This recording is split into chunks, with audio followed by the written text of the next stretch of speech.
You meet somebody wealthy, their family at one point was not wealthy. And then the one shows up.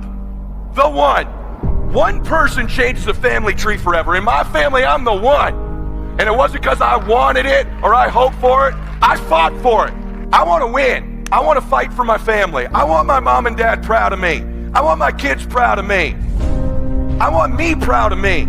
I want to look in the mirror and be happy with the man I look back at. That he gave it everything, that he went for it. What's the more? A hunger to learn, a hunger to grow, a hunger to serve, a hunger to give, a hunger to create breakthroughs. Number one lesson I can offer you where your work is concerned is this: become so skilled, so vigilant, so flat out fantastic at what you do that your talent cannot be dismissed. Finally, this will save you. Stop comparing yourself to other people. You're only on this planet to be you. Never stop thinking about how to delight your customer. Not to satisfy your customer, but to delight your customer. And when you wake up in the morning, start thinking about it. During the day, think about it. At night, think about it, and then dream about it. And no company's ever failed that had millions of delighted customers. And you start with them and you get them one at a time. This is what champions do. This is what people who win perpetually do. They don't give a fuck what's happening in the world. They don't let the distractions of the day pull them off course. Do those things make it harder for them to do it? Yes. But what does that mean? It means that we focus. It means we get more disciplined. And if you quit, if you falter, if you stop, all of the pain will be for nothing. My favorite line that Rich Dad said, he said, money may not be the most important thing in the world, but it affects everything that is.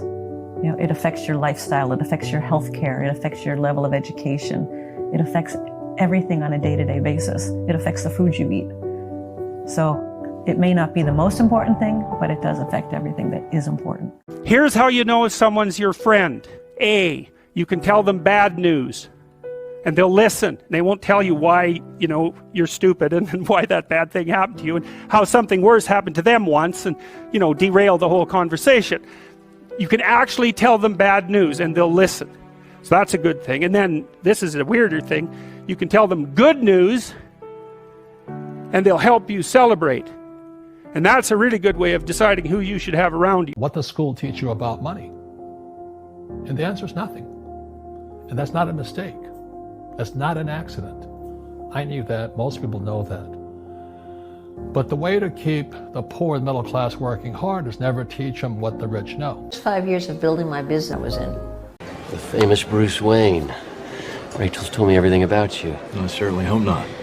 So let's put a couple tables together. I'm not sure that they'll let us. Oh, they should. I own the place.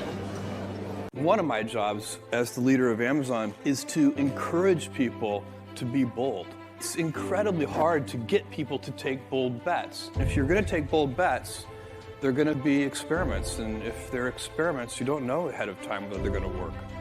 Experiments are by their very nature prone to failure. But big successes, a few big successes, compensate for dozens and dozens of things that didn't work. Change your relationship to fear. I've said this before.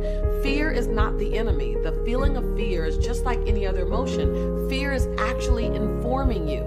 Fear is telling you that you need to do something. Either do more research, get some support, get some insight, study a little more, slow down. Fear is actually feeding you. So then ask yourself the question, what do I need to do, think, or go get to dissipate this fear?